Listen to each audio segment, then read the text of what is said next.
just housekeeping. I mean, the basic thing is to keep yourself on mute unless you do want to contribute. If there's comments you want to make as we're going along, please use the chat function. And there is you can put up the hand to say that you want to speak as well.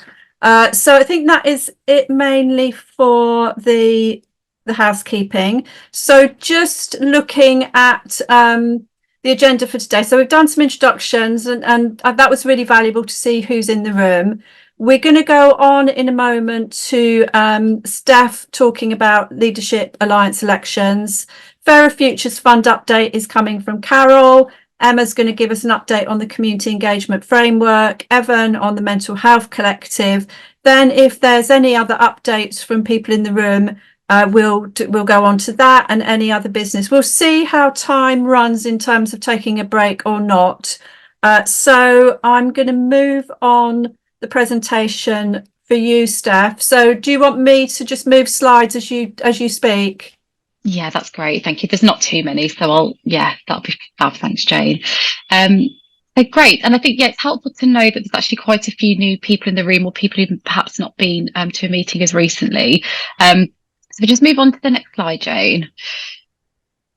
So essentially, there is a process taking place at the moment, which was at the request of the current VCSE Leadership Alliance members for Birmingham and Solihull.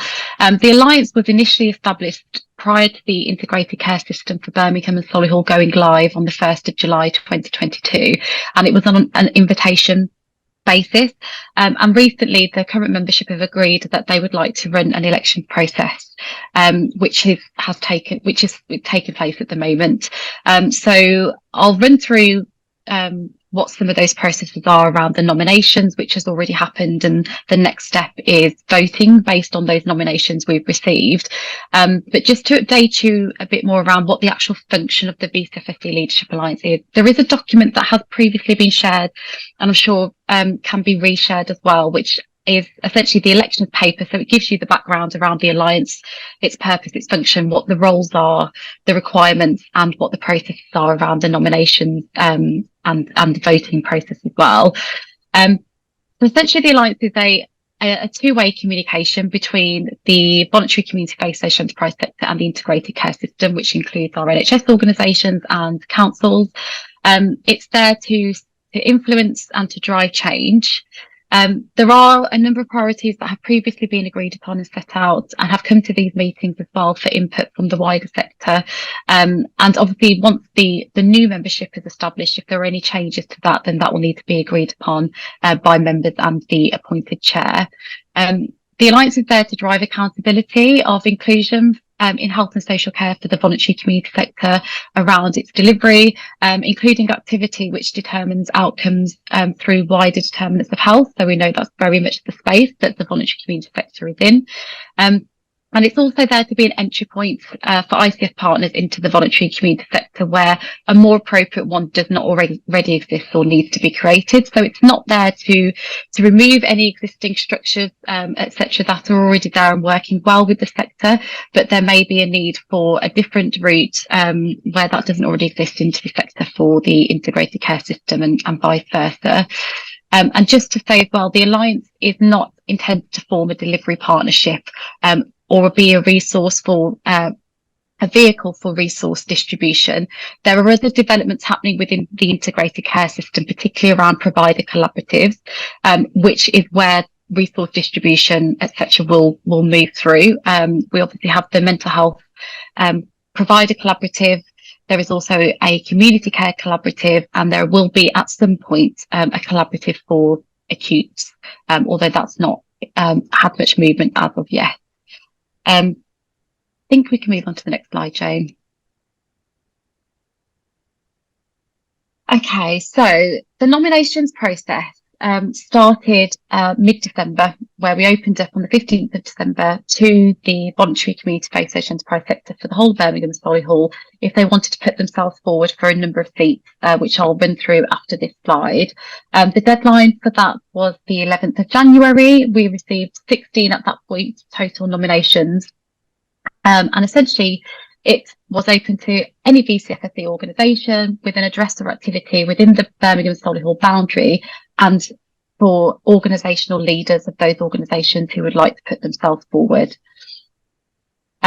We're presenting in the meetings we had for Birmingham last week, we had 5 locality meetings. At that point, the voting process hadn't yet opened. So we were looking, I'll do a summary of in a moment, but we're looking at those nominations that have been put forward ahead of the voting opening. The voting has already opened now, and I believe Jane shared that detail with you. And I'll talk through that process a bit more with you as well. So we're presenting information in these locality meetings to ensure you're informed and to provide you with that information. And then the elections will close on the 31st, so next Wednesday, the 31st of January. So they opened on Monday this week and they'll close next Wednesday. So they'll have been open for about a week and a half. The voting obviously is where we've had multiple nominations for any of the seats that were part of the process. So for example, which I'll just go on to the next slide actually, Jane. So yeah, it's the one after, but I'll just talk to this as well. So for example, looking at the seat, where we've received just one nomination, then that's essentially uncontested and it will go forward to the current alliance to review. Where there are multiple nominations received for any of the seats, then they will go through what's now the voting process. And where there are vacancies, then there'll be a process of co-opting into those vacant seats. So just to give you an idea, if you haven't seen this, so there were 15 seats in total that have gone through the process of being open for nominations, and that's healthcare charities, learning disabilities, physical disabilities, gender inequalities, racial inequalities, carers, mental health, housing and homelessness, LGBTQIA+, migration and asylum, physical wellbeing, deaf and dying, faith, grassroots and VCSE infrastructure. You'll see below that in greyed out text 6 locality representatives. So there will also be 6 seats on the alliance, making up a total of 21. But they will be appointed once locality boards have been established in each of the 6 localities for Birmingham and Solihull. So that hasn't happened yet, but once they are established, then they will appoint a representative from those localities to sit on the VCSE alliance. So they will very much form part of the membership as well. They just haven't formed part of this process. So yeah, next slide, Jane. Okay, so this is just a bit of a summary. So 4 seats are currently going through the voting process where we received multiple nominations for the seats below. So healthcare charities, housing and homelessness, mental health and VCSE infrastructure. 5 seats received 1 nomination, so they won't require a vote and they'll be put forward to the alliance. So that's learning disabilities, physical disabilities, gender inequalities, carers, migration and asylum. And then there are 6 seats that remain vacant, so they will require co-opting in by the Leadership Alliance. Those 6 seats are racial inequalities, LGBTQIA+, physical wellbeing, deaf and dying, faith and grassroots. So I would say, as part of these meetings, if there are any organisations, particularly senior leaders in those organisations, that would fit into any of the thematic areas listed there where we've got vacancies, then please do feel free to get in touch with Jane and or myself so that we can factor that in for when we're putting forward a paper to the current alliance.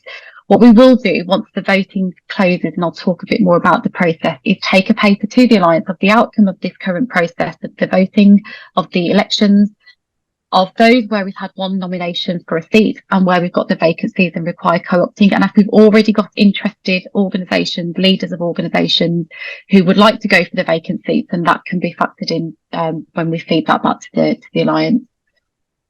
Okay, next slide, Jane.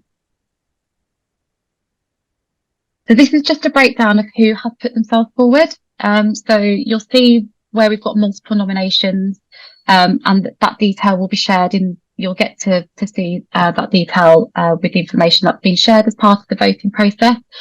For the ones where we've had just 1 nomination for a seat, that's for carers, we've had Simon Fenton, who's CEO at Forward Carers. For gender inequalities, we've got Joy Dale, who is CEO at Anawim, Birmingham Centre for Women. We've also had 1 nomination for learning disabilities, which is Dave Rogers, CEO of Midland MENCAP. We've also had a nomination from the Refugee and Migrant Centre, Shari Brown, and a nomination for Physical Disabilities, which is Louise McKernan, who is Chief Executive at Disability Resource Centre. So they will all go forward to the Alliance, but won't form part of the voting process. Okay, next slide, Jane. Okay, so the voting process itself, information has already gone out, but if you haven't already seen it, you'll access the link on this slide. In addition to that, it's an online form, it's very quick to do, but alongside that, there is detail on the candidate statement. So you'll be able to look at, for each candidate who's put themselves forward for the different seats, you'll be able to look at why they have put themselves forward, what they will bring to the Alliance, and you're really encouraged to look at those when you're making your decision as an organisation. It is an organisational vote, so it's not multiple people in an organisation who can vote. It's one vote per organisation. So we really encourage you to check that you are involving senior leaders in those decisions when making that vote, if it's not yourself. And obviously, when we do look at the voting that's come through, if we have received multiple nominations from an organisation, then we'll obviously reach out to ensure we've got one vote that reflects that voluntary community sector organisation. The voting is open to all organisations, essentially, who've taken part, who've attended, who've been involved in these locality meetings, and obviously the current Alliance itself. So whether you're new to this group, it's great. Please do get involved. Please do take a look at the information. And for those who've been perhaps able to attend more regularly, then hopefully you'll be more familiar with this. But that's essentially what we call the dynamic network that Jane mentioned earlier. So we do encourage you to take account of the breadth of representation. So looking at those organisations, their geographic coverage, perhaps organisational size, and obviously the candidate statements themselves when you're thinking about who you would like to, as an organisation, vote for. As said, where we have got vacancies, there will be co-opting, and that will be done by the Alliance and Chair. And in terms of who gets to see the vote, it's only the Health and Social Care team at VCSE. It won't be shared in terms of who's voted for who, will not be shared at all any wider than that, and certainly within VCSE itself, it will be closed as in who's able to view that information. So you should, if you haven't already, you'll obviously get it, I'm sure, after this meeting. So please do take a look at the information you receive. Have a look on the online form. The deadline's next Wednesday. And if you are able to just check in case anyone else in your organisation has already put in a vote, then just double check that as well. Because I know some people who have attended meetings last week as well will have already been participating in this since Monday. I think that's the last slide for me, Jane, or the last point. Thank you, Steph. And I would just sort of add in, we're very keen to have, from a Solihull perspective, to have good Solihull representation on the VCFSE Leadership Alliance. So if you do see a gap there that you think you could fill, please, do let me know, and then you can go forward for the co-option process. And just to say, this Leadership Alliance, it is the single point of contact for the voluntary and community sector as part of Birmingham and Solihull ICS. And one of the ways to make it credible is that representation is ensured across a wide variety of organisations and themes. So that's just to add in. Thank you, Steph. So you're staying with us for a little while? Yes, I'm here till past. Okay, lovely. Thanks ever so much. No problem. So the next slide is, Carol, this is over to you for, I know you've presented before on the Fairer Futures Fund, but it's just an update on where we are now with that fund. Yeah, and I think, Jane, bearing in mind there's a fair few new people on the call, it probably would still be useful for people to hear what this is and what it's about. So I'll go through similar to the slides that I presented last time. So if you have heard it, apologies, but it'll be a refresher. So in Solihull, we have £4.2 million in our Fairer Futures Fund. This was funding that was allocated by the ICB for across Birmingham and Solihull. So Birmingham obviously got the largest share because they're a much bigger area for transformational projects. And it was very much up to us at a place level, at Solihull level and Birmingham to agree how we wanted to use the funding. In Solihull, our criteria is around funding new projects that improve the health and care outcomes for our most vulnerable communities. We're very much focusing on reducing health inequalities, and the projects that we will be funding must be based on evidence of need. So we have our joint strategic needs assessment in Solihull, which we call the Story of Solihull, and we have an outcomes framework as well. So that lays out what outcomes we're wanting to see these projects contribute to over the time of the project. And we also link to something called the ICB 10-year Integrated Health and Care Strategy. Now, I've got some slides that I used last time that I can send you, and there's links to those things in those slides, so it might just be useful and interesting for people to see them. We were also really keen that projects should include community engagement and co-production, and they should be projects that are testing out new ideas, things that are innovative solutions to problems that we otherwise wouldn't be able to address. We have three main kind of local priorities, which are around integration of services in the community, prevention, so helping people to stay well, and mental health. And really important to say that this fund is not intended to be used to stabilise existing delivery models or plug funding gaps in existing services. It's for new things.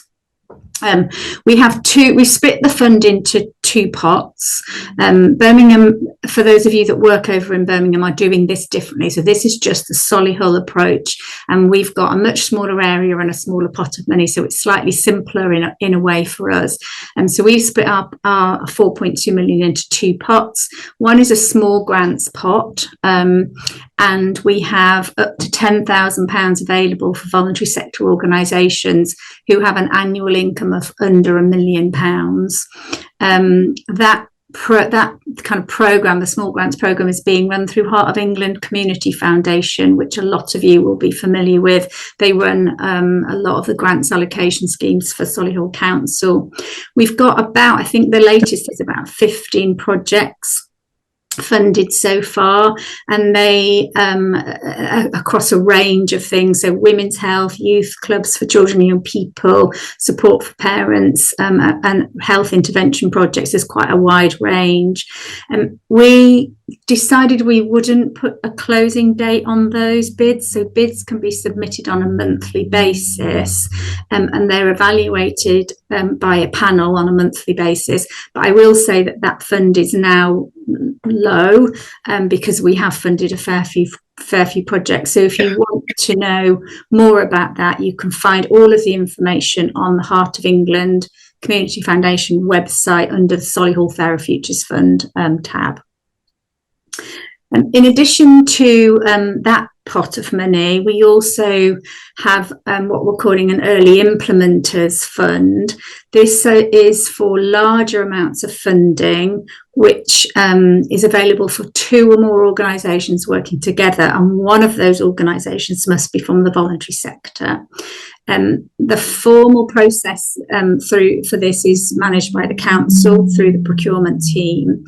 And the first round of this we launched in late October, and we closed that on the 18th of December. So the evaluation process is now complete for that, and we're in the kind of throes of approving the recommendations of the panel. successful applicants will be notified by the end of January, and then we're hoping that projects will start in around kind of beginning of April. But there is a second round to be agreed. For that, we haven't spent the 4.2 million with this. There was 2 million attached to early implementers and 200,000 attached to the small grants. So we very much wanted to have a first round, and then we will be looking to a second round where we can kind of understand where we need projects to be focused.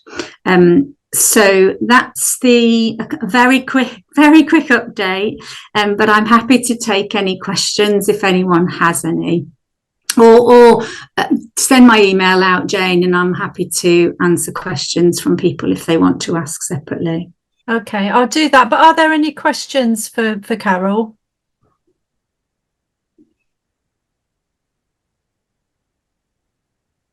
Doesn't seem like any questions, but I did, Evan, you had your hand up and I missed it because Carol was just going into presenting. Was that a question on Steph? Yeah, it was a question to Steph, which I've sent to her in chat. And if I'm not sure whether she'll have a chance to respond. And if there's anything to say to the group, she can. So that's fine for me just now. Thank you.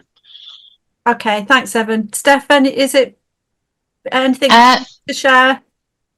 I've messaged you back, Evan. We'll pick it up. I think, Jane, it was just towards our earlier conversation around the voting and who the voting's open to. So yeah, perhaps not for now, but we can clarify. Okay, thanks, Steph. And no questions for Carol. Just seeing there's nothing in the chat. Okay, we will move on. This was just something that I actually gleaned from a Birmingham, one of these meetings in Birmingham. So it's been designed for Birmingham in mind, but I think it's still useful for organisations in Solihull, and it's in the public domain via the Healthy Brum YouTube channel. So it's standardised impact and outcomes measures, which have been very much designed around the 10-year strategy. And there's the particular webinars on equality, diversity and inclusion measures, health literacy, adult and child mental health, social isolation and immunisations. So I think it's useful for organisations probably in any health related funding bids or programme project development that you're doing. So the details are there for you if you wish to look at them. So that is that one. So it's over to Emma now for an update on the community engagement framework. And Emma, it seems like there's a lot of new people here today, so it might be worth just giving a bit of a recap on the framework. Yeah, thanks, Jane, and thanks for that plug as well for the sessions and the webinars that have been set up.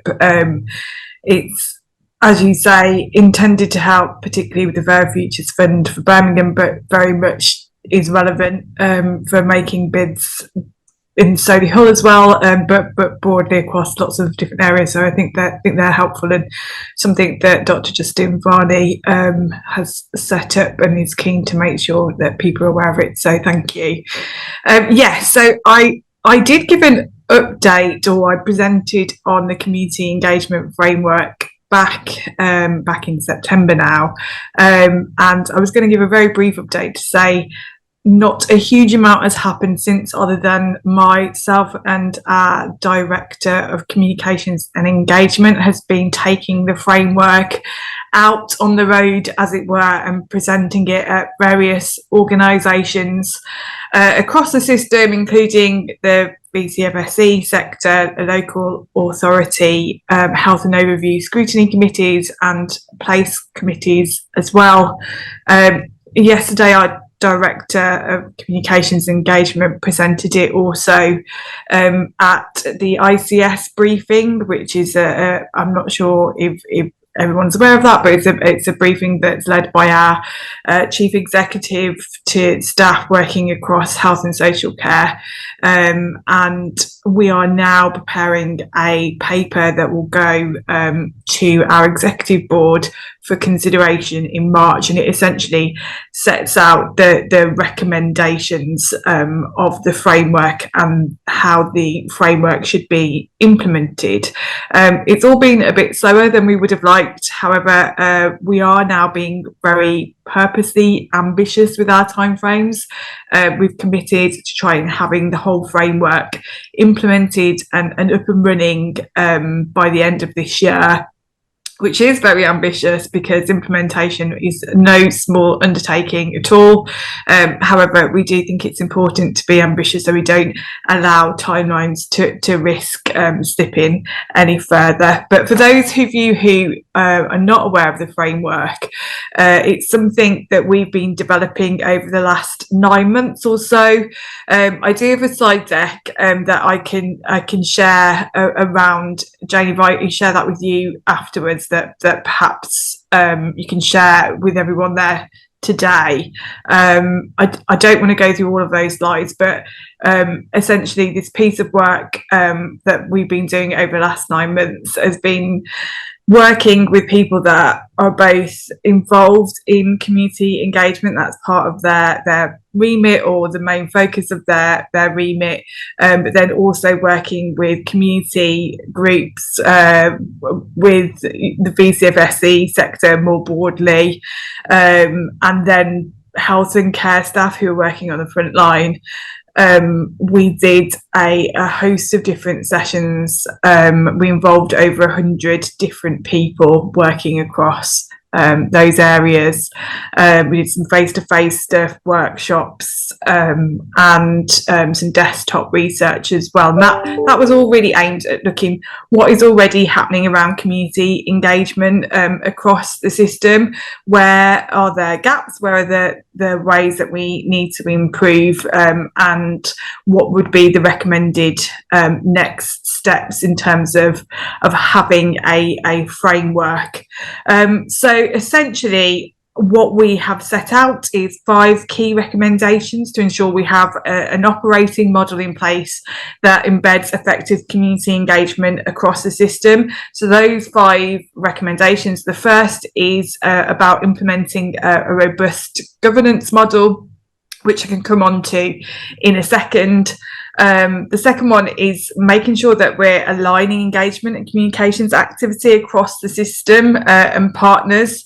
Then the third is establishing a system-wide shared intelligence platform that makes the best use of data from engagement activities. It's one that anybody working in community engagement can tap into. They can look at, say, for example, someone's done a piece of engagement around those being treated for cancer, for example. They can pull out that data, and it means that they don't necessarily have to repeat engagement activity that's already been done. And then we also, through the work that we have done over the last months, really have found that there's a huge amount of great best practice that's happening across the system. So the fourth bit will be making sure that we create toolkits which will embed that best practice and will really drive a system-wide cultural change around our approach to community engagement. And then the fifth, and probably the most ambitious of the recommendations, is getting to a point where we as a system can pool resources and assets around community engagement.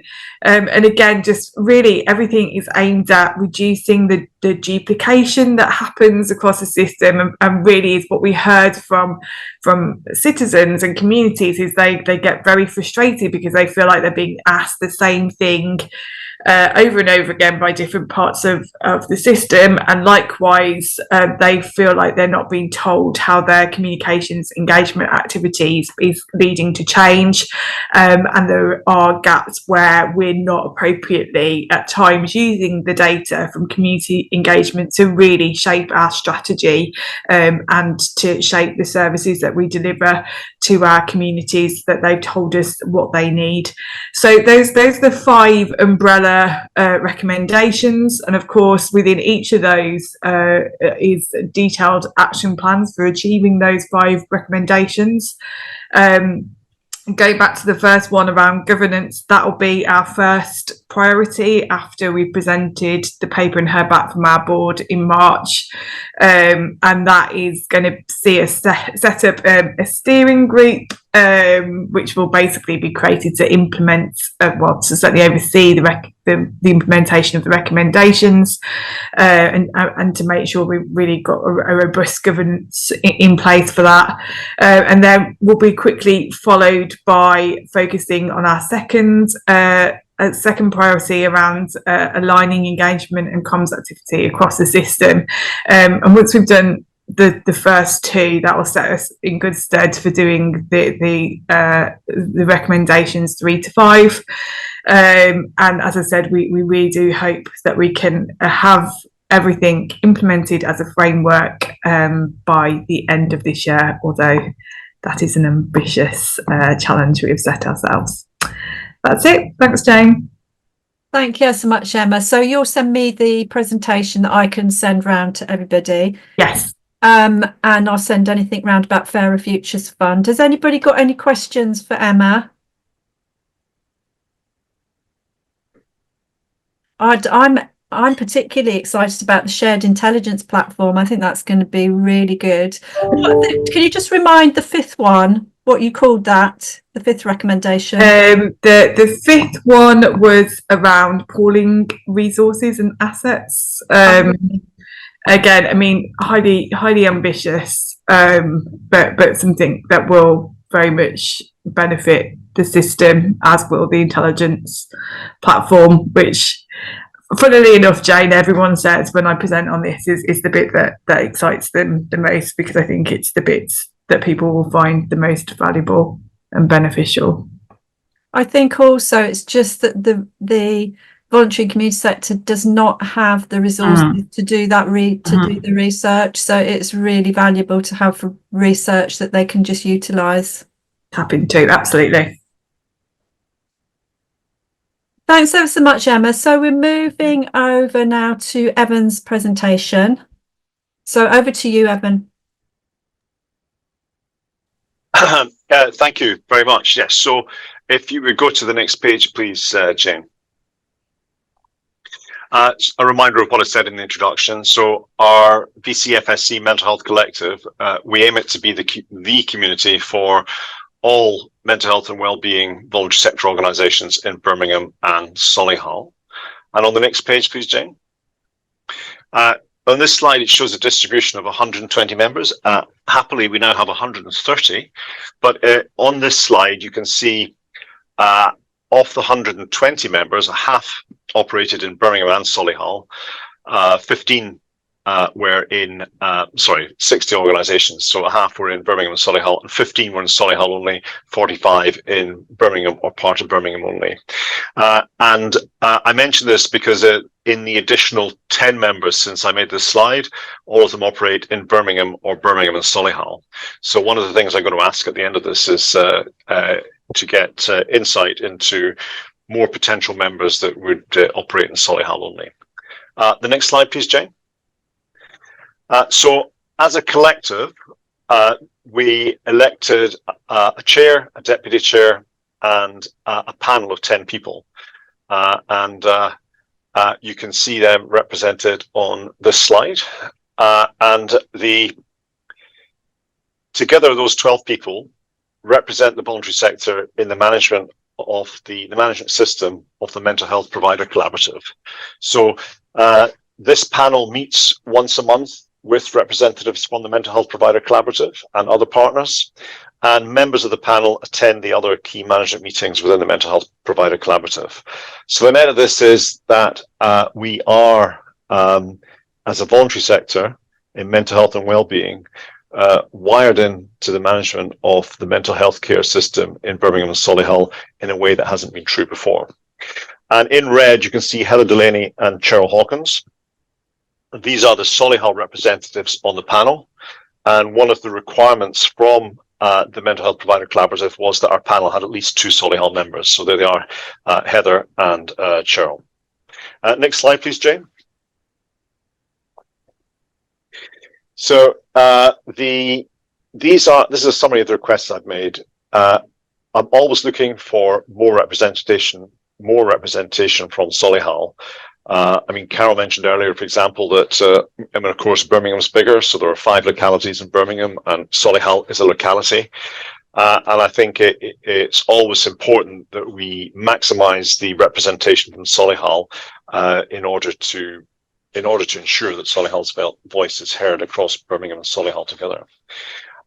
Happily, many of the people on the call are from organisations that are in the collective, and if not, my email's in the chat, and I also put a link to more information about the collective, so please do get in touch. Related to the Solihull voice, once a week I send an email to everyone in the collective, and I'm always looking for Solihull content to add into that. In the slide, there's a link to the archive of emails, so you can see week by week what's included if you wish, and also there's information there how to subscribe. The next meeting of our collective will be on Teams on the 21st of February. If you don't have an invitation to that and you'd like to come, please contact me by email. Fundamentally, though, the reason that the collective exists is to be a means of gathering information about what we need to do better together in Solihull to improve health outcomes. So if you have ideas to put forward that we can collectively put into the Mental Health Provider Collaborative, please do let me know. And finally, mention again the elections, about which we've heard already. And on the next page, Jane,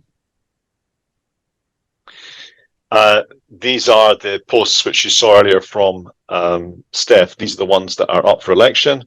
And although I'm here as a neutral person representing the collective, I'll briefly wear another hat as Evan, and I've put myself forward for election, and I'm standing for the mental health post against Gaynor Brooke.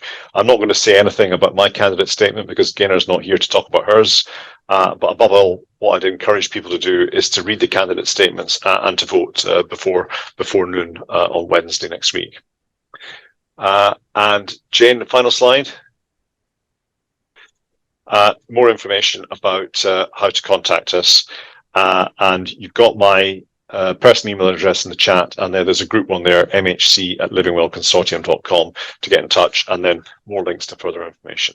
So that's great. Does anyone have any questions?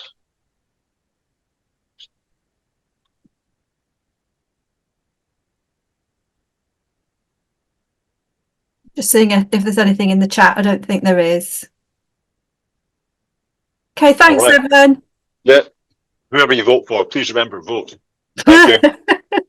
Yeah, thanks for doing that further shout out. So the next slide is over to anybody who wants to give any updates about, what's working well in terms of integrated working, or even if there are any challenges around integrated working around health. Anybody want to jump in on that?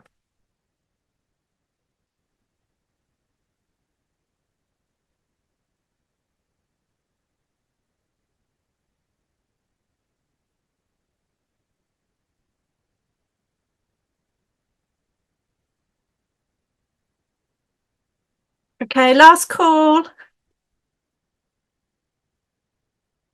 Okay, if there's no updates from anybody, just to share the last slide, and then I think we will end promptly. So just from my side, just to promote the fact that this is a national health incident about the rise of measles, particularly in the West Midlands. Apparently it's particularly high in the West Midlands, Birmingham and Coventry being particularly affected. So that's just a link to a toolkit around social media images and comms, if that is appropriate for you.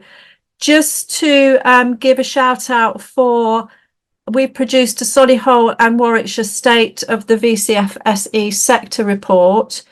So the link is there. It's got information on the size of the sector in Solihull. So we estimate about 3,400 organisations. They are predominantly small or micro-sized. We compare with the NCVO Almanac, which is the biggest piece of research around the sector. So small is 10k to 100k, micro is up to 10k. So most of the sector is small. I think something like 47% of organisations operate without any paid staff, and there's figures in there about what that means in terms of the economic value of volunteering. Talks about the main beneficiaries, the top challenges for the sector. You're probably not surprised by. First one, funding and cost pressures. Second, staff and volunteer resources and recruitment. Third, increased demand for services. Support needs, number one, fundraising, and then the next one, which is it has equal percentages, collaboration, influencing, and volunteering. And then there's a nice diagram about the impact of the sector, which is very much about community and well-being, and the distinguishing features are about the holistic approach to people, community understanding and connection to community, particularly trust and being embedded within communities, community space and facilities, and specialised services for either targeted groups like carers or geographical areas. We are putting on an assembly event to look at some of the issues that have come out of that state of the sector. So it will be an event of two halves. The morning will be about the challenges in terms of recruitment, volunteering and funding. What organisations say the biggest opportunities for the sector over the next 5 years are collaboration and partnership. So the afternoon session will be very much about collaboration, co-production, and it will be a very interactive event with speakers, but also workshops. That is due to take place on Monday, the 18th of March at the Crown Plaza in Solihull. So put it as a date for your diary. When we publicise it, the priorities will be for the networks that we already have. So the idea is it's a network of networks.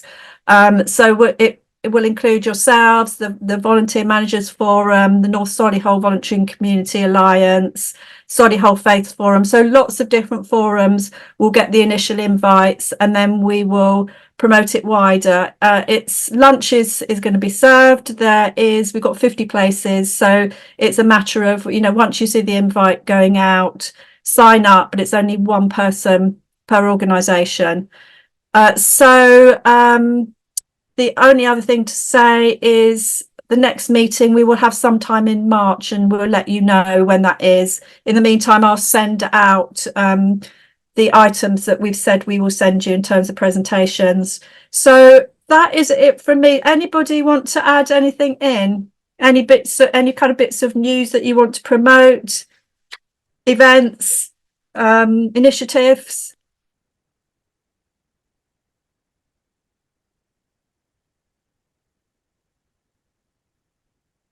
Okay, last call. Well, thank you ever so much. I think we've been through the agenda in record time. It was quite a small agenda. Hopefully there'll be more to tell you at the March meeting. And if there is any information in the meantime, I will keep you updated. Actually, one more thing that I did see, which you might be interested in, and I'll send the link. There is a Volunteering for Health grant scheme, which is about the development of volunteering around health and social care. 550k for 15 partnerships over 3 years. And it's very much about developing volunteering infrastructure around health and social care. So maybe interesting to some of you, but I'll send the details around when I send the notes. So thank you ever so much. Good to see so many new faces, and we'll keep you abreast of information as and when we know it. Thanks all. Have a good afternoon, the rest of the afternoon, everybody. Thank you. Bye.